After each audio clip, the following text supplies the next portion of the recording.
Good morning to you. I'm Rob Johnson at the WSAZ Now Desk.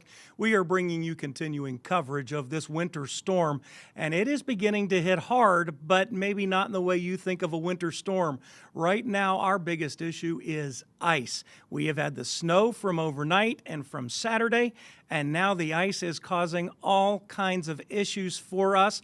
We are going to run down several of the problems we're seeing, but for right now, I want to start out and get you a little check on what the forecast is holding for right this minute and where we're going to go into the afternoon. And for that, I want to go over to Dylan Godet. He is in our weather center. And Dylan, I know this has been a rough one because it doesn't look like as much snow because it all got pushed down. What's the latest on this right now? Yeah, we did switch to sleet, those frozen ice pellets, earlier this morning, much earlier this morning than we were originally anticipating, and that sleet accumulated, and now we're dealing with freezing rain in a lot of locations, which is rain that falls onto surfaces that are below freezing, and the air itself is below freezing, creating the icy conditions like this in Wayne, West Virginia. Thank you to Tony Shepard for sending in this photo of some icy conditions there. Again, you're mainly going to see this on elevated surfaces. This is a look in Huntington of some tree branches that are covered there as well. Our current temperatures are continuing to climb, so that's some good news. I will say Spencer at 36, that's great news there because they were seeing freezing rain. Charleston and Huntington still hovering right around 32 degrees, so we hope to get above freezing there. Summersville is at 22, same with Beckley down at 20. I do think as you head east of Charleston and down the turnpike, up 19 as well, up towards Summersville, a lot more issues there because you still have a ways to go until you reach that freezing mark, so we could still be dealing with more issues. We're switching over to plain rain in a lot of locations right now, and that's going to continue to lead to messy conditions, slushy conditions on the roads. I do think we're also going to run into some minor flooding concerns because you have all of this sleet and snow in spots that's getting compacted tightly right now. You add rain on top of that, that sleet and snow may be covering up storm drains, so that could lead to some minor kind of city flooding in some of those downtowns. This is a look at the radar there. I want to show you what's called the correlation coefficient. Where you're seeing the yellow, that's the melting of the snowflakes. Where that's happening is a sleet or a mix. North of that, which is outside of our viewing area, really closing into the Cincinnati area, that's how far north that mixing line is. And then south of Huntington, a lot of this is turning into rain. I do still think we have some pockets of freezing rain to the east and southeast, especially of Charleston. That warm wedge is continuing to work on, and again, we should gradually see improvement through the afternoon hours in many locations that are currently seeing freezing rain. We should climb above freezing, but it will take some time to melt away that ice that is on the tree branches. Now by 8 o'clock, we switch over to snow as temperatures drop, and all of this slushy conditions on the roadways, yeah, unfortunately that's going to refreeze on the roads, and we'll see off and on snow squall, especially early in the day on Monday, that will add 1 to 2, maybe even 3 inches in spots. So additional snow through 6 o'clock. It's mainly north of the Ohio River, and then as you head overnight, look at that. We put another inch to maybe 2 inches in spots. 2 to 3 inches east of Charleston. Ice, additional ice that's mainly going to be to the southeast of Charleston, and then as you head towards the mountains. Everyone else, I think we're going to see some improvement with that icy pattern. So again, good news there a little bit in terms of the freezing rain, but there will be lingering impacts. We're getting a lot of reports of downed trees and tree branches across the coal fields and even pushing into other parts of central West Virginia. So still be monitoring that. And everything that's on the ground now, as it refreezes tonight, you'll see that light snow. And then we're below freezing from tonight through the next 7, 8, maybe 9 days here across the tri-state. Dylan, also, you talked about it turning to rain. I stuck my hand out the door. Didn't want to put my whole body out the door. My hand out the door just now before we started.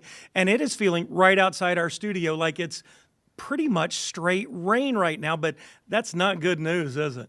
Yeah, it's not. And even as the temperatures climb above freezing, Huntington, for example, the snowplows are trying to go through. I just walked from our TV station down to Pullman Square. I got covered in rain as well. But also I noticed those storm drains were covered up by a lot of that snow. So as the rain continues to fall through the day today, again, some minor street flooding will be possible, especially in areas that those storm drains are covered by the ice and snow.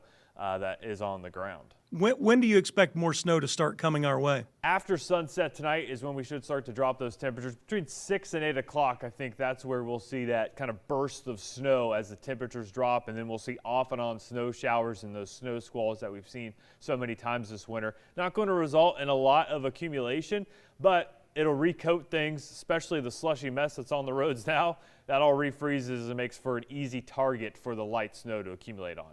Well, Dylan, we appreciate you joining us. I know you've had a long day. Thanks for the latest update. You've been at it all evening, all day yesterday, all morning this morning. So thank you, sir. Appreciate your service. Thank you very much, Rob. Dylan Goday there with the latest on that. What we're facing also right now is a whole mix of problems because some people still have the snow. I mean, it's not much snow, but a little bit of snow on the ground, now getting this ice. And our reporters were out all morning. We did a special morning newscast today trying to show you the difference in what was happening. And when we started, pretty much everything was snow covered. And by the end of our 3 hours of coverage this morning on TV, it was all of a sudden the roads were becoming more visible and yet more dangerous because they were all getting more ice covered, and it was wiping out the snow and replacing it with a thin layer of ice. That thin layer of ice is actually getting kind of thick in some spots too. Let me just show you one example. This happens to be a picture from Pikeville. This is overlooking Pikeville from the medical center.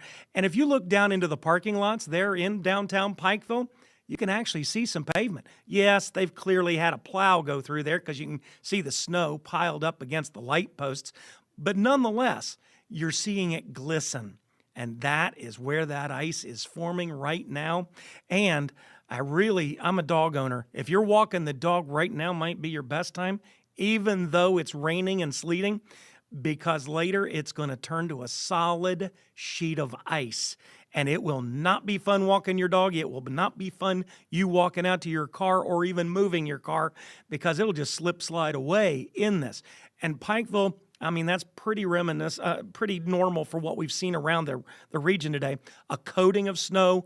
We did see some places in the northern part of our southern Ohio coverage area seeing as much as 3 and 4 inches of snow, but it's all getting matted down now.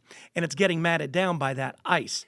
And we are seeing tons of pictures of the ice on branches. That's causing our other problem. Let me just show you the American Electric Power map that is showing what is going on right now. And it is right there. The eastern Kentucky area only there is what I've highlighted. And that's probably 4 major outages. And none of them are big, but they've popped up, been solved, popped up, been solved. We heard, about an hour ago from Kentucky Governor Andy Beshear, who said that right now Kentucky is facing 25 to 27,000 outages, and it will get worse, not better. Because every time they solve one, 2 seem to pop up. It's that whack-a-mole idea. And there's nothing they can do about it because more branches are going to be coming down, weighted down by this ice. And this ice is not going anywhere, unfortunately. Dylan was pointing out, right now, right this very moment, we are ever so slightly above freezing. We won't be for long. And Dylan was also pointing out, we're going to go below freezing for like the next 9 days. So when you get ice in those trees, it's not going to go anywhere. And any breeze we get over the next couple of days could knock down a fresh limb and cause even more outages. And I'm zooming in on some of those outages. This one's around Turkey Creek. There's one around Rawl, West Virginia. There's one just north of Pilgrim, Kentucky. None of these in and of themselves are very big, but I think I counted up just in eastern Kentucky, and remember, just on American Electric Power, because that's all I'm looking at, about 680 customers out of power. Remember, good chunks of Kentucky don't rely on AEP. They have their other Eastern Kentucky cooperatives for electricity, and so that's not even representative.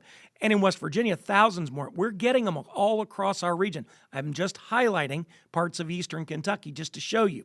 And those power outage problems have the other problem. Power crews can't necessarily get to where the problem is because they can't drive on the same roads for the same reason you and I can't drive on those roads. They can't get their trucks up and down these hills where the power outages have happened. And so while you think it might be an easy fix because it's just one line down, it might take hours simply to get a crew there because they can't get there from here. It is a problem, and we're going to see this for probably days and days to come. Let me go back to that other shot that I had of the weather cam just to show you. Now that you know what the scenario is, you can kind of see what those hills are looking like up in the back. They look almost frosty. That's the ice that's on those branches. And when we face those, we are facing the issues of other things. Schools are probably going to be closed tomorrow all around the region. We're already seeing many churches closed for today. As a matter of fact, we're starting to get other closings called into us that we really didn't anticipate, but yet we probably should have. Lots of grocery stores have called us. All food fairs, for instance, closed for today. The Huntington Mall, closed for today. So if you think you're going out somewhere, you better check ahead because a lot of these places are not open. And it starts leading into, might also be time to shovel your walk if you do have snow on it rather than just the ice, because the ice is going to make it much heavier tomorrow to clear than it is today to clear. Also time to think about dripping your faucets, because overnight tonight is when that really cold weather comes in. We're going to drop down to 0. Some people could easily tomorrow see negative temperatures, and that's when your pipes will freeze up. Just a little tiny drip. Doesn't have to be big. That's not what don't run your water. That'll run up your water bill. Just a drip to keep it moving, and that will help you out. Also, when we know power outages are coming like this, everybody grabs their generator. Love that everybody has one these days. Don't run it indoors. Make sure your generator's outside, because the other thing we keep hearing from the emergency crews is they respond to people who have passed out because of the carbon monoxide that the generators build up when they're indoors. So I know it's a pain to have your generator outside or in your garage. I get it. I know. I've dealt with it myself. But I don't want you to pass out and then potentially even run into more problems than that. You can die if no one notices you and you get too much carbon monoxide. We don't want that. That's just needless. So don't put it in your home when you're trying to stay warm on a generator. We get that you have to have it. But the other one, too many firefighters tell us don't run your space heater nonstop. It's not a permanent solution. It will overheat. It will cause sparks and cause fires. And boy, especially, they tell you don't ever run it on an extension cord. We know some people run them on extension cords anyway. Cool down that extension cord. Those extension cords aren't built for space heaters, and they will overheat. So definitely watch out on that front too. Basically, we're only in the middle of this. We've just begun the snow part of it. The ice part of it is hitting us through the day today, and we have days more to come of the severe weather where it's just going to be bitter cold. I mean, to the point where you could actually get frostbite kind of cold if you're walking outside. And so we're warning you, this storm is more like a 3-day ordeal for us. And then the cold just lasts and lasts and lasts for about 9 days total. And so don't think because you don't have a problem now that you won't have a problem later.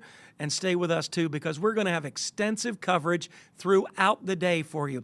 We have our full team of meteorologists here. We have all our reporters out in the field tracking what's going on and hearing what's going on. It's not just seeing, because you can hear the sleet hitting your windows and hitting your shoulders if you're out on it.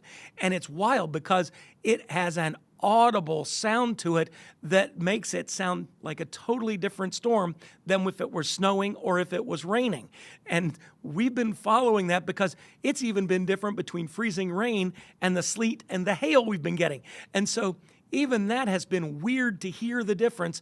And unfortunately, we're getting to be more experts at it over the next about 12 hours, 14 hours, as this rain, sleet, turns back to snow, and then turns back to ice tomorrow morning.